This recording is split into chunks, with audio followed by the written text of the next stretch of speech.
Episode 3. Mistakes were made. Lost some money. This is Josh Elbow in the audio today. We're going to be talking about what was the year? 2015, probably 2016. It had to have been 2016. No, when did we? Yeah, 2016. Second year of college. Hoverboards were hot. Whew. Easiest flip money. The easiest flip money I've ever seen. I know, I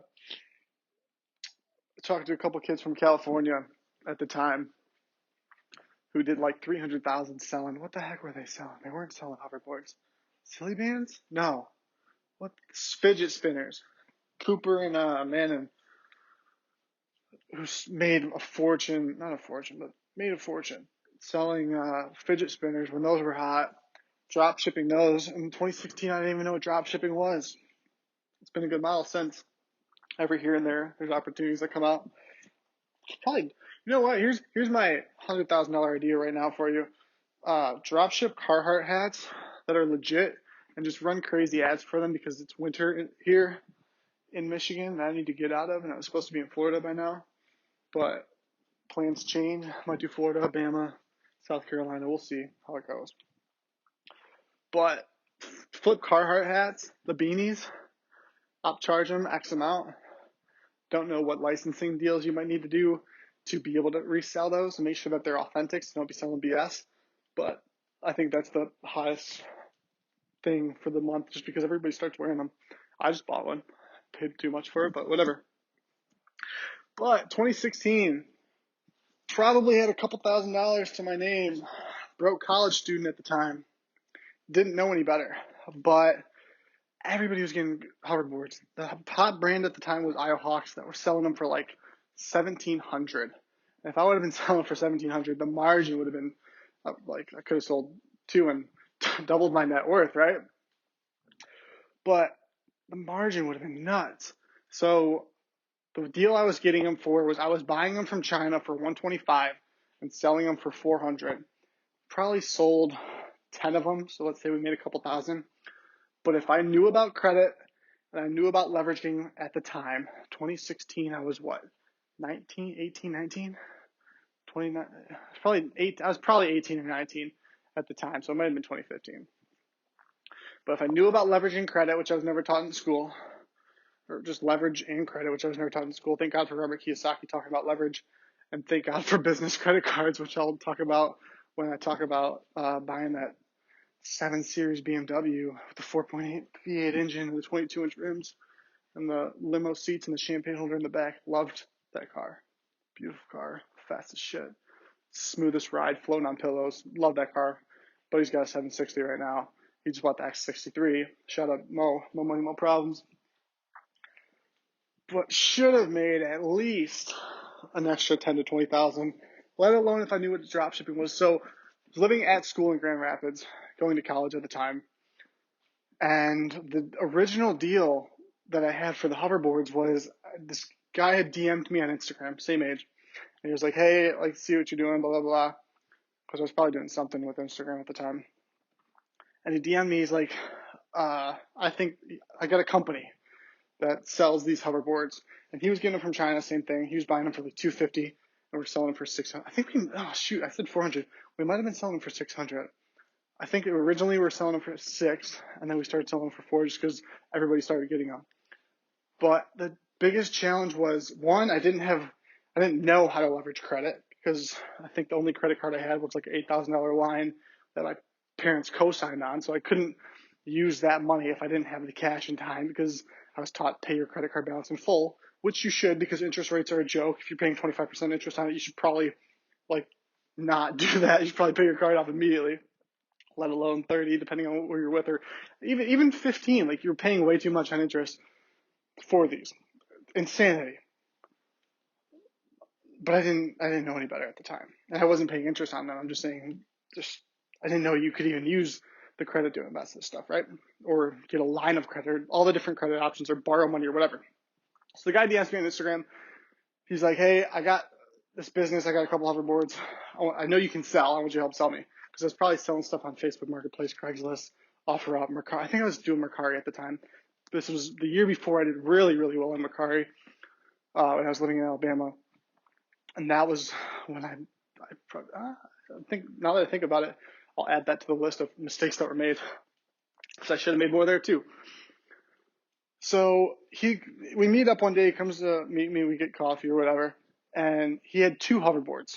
So we're riding them around, and so I'm thinking to myself, I'm trying to get creative. I'm like, how can we make some money with this? Because they were hot. Like, everybody wanted them. Justin Bieber was buying the Iohawk ones. There was marketing all over Instagram for them, and they were selling for $1,700. We could get them for $250 at the time and sell them for $6. So I'm like, yo, like, let me borrow one of these hoverboards. I'll sell it for $400, $600, $800, whatever, and then we'll split the profit. So I'm not taking any dollar risk. I didn't risk a single penny on these. I got a hoverboard out of it for the short term, which I was the only one on campus at the time.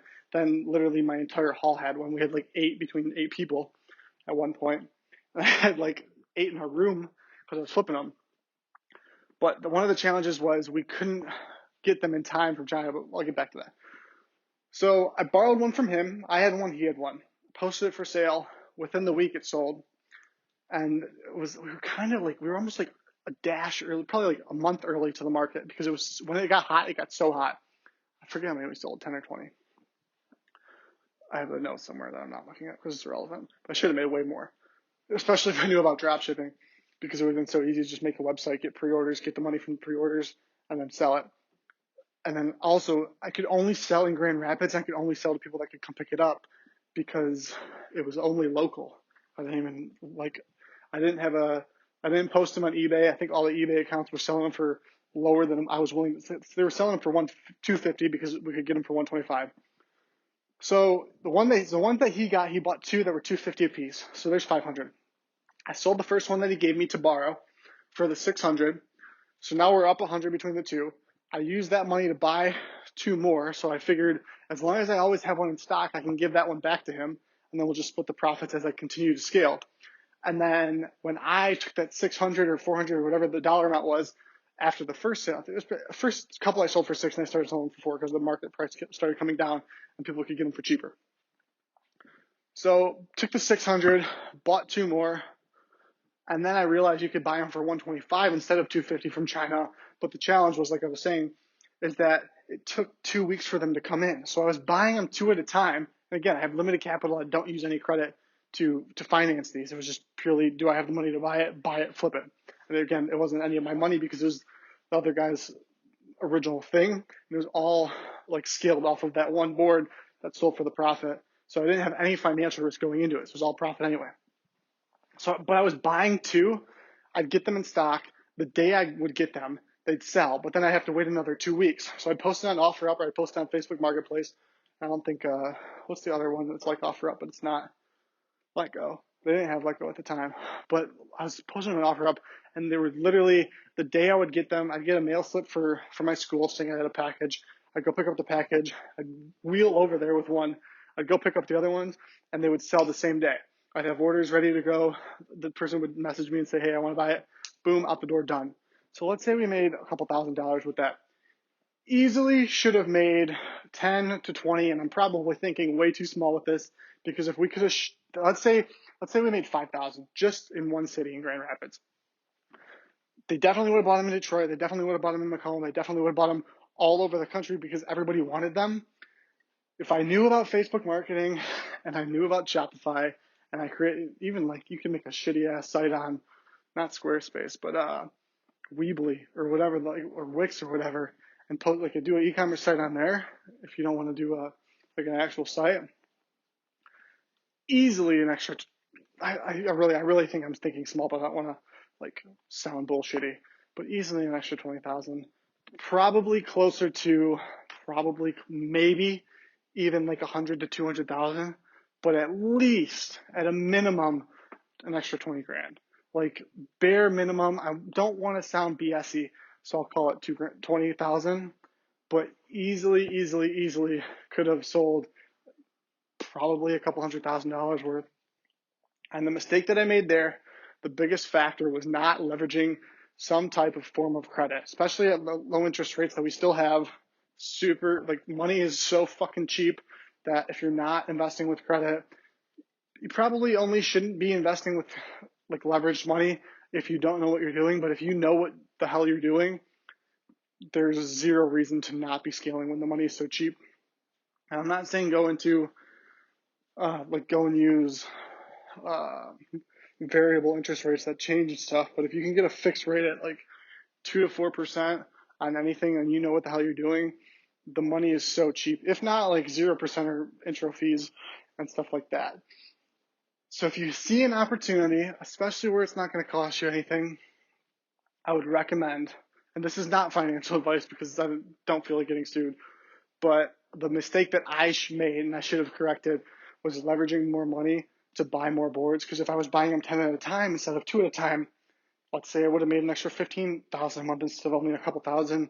And this was in school and I didn't even like know really about anything about e-commerce. So let's only call this a $25,000 loss, even though I think it should easily be a couple $100,000. There's my mistake. There's how I lost an extra 25 to anywhere from 25 to 100. Okay. I hope that these are giving you value and like you're learning from the mistakes that I made and seeing what opportunities you have to, like, when you notice something that I've done, not make the same mistake. If you have any specific questions, comments, concerns, if you think I'm full of shit, if you have a question that you want to ask me, if you want to debate me on something, you're not going to hurt my feelings, shoot me a DM on Instagram at TheJoshAldo. Tell me where I'm wrong.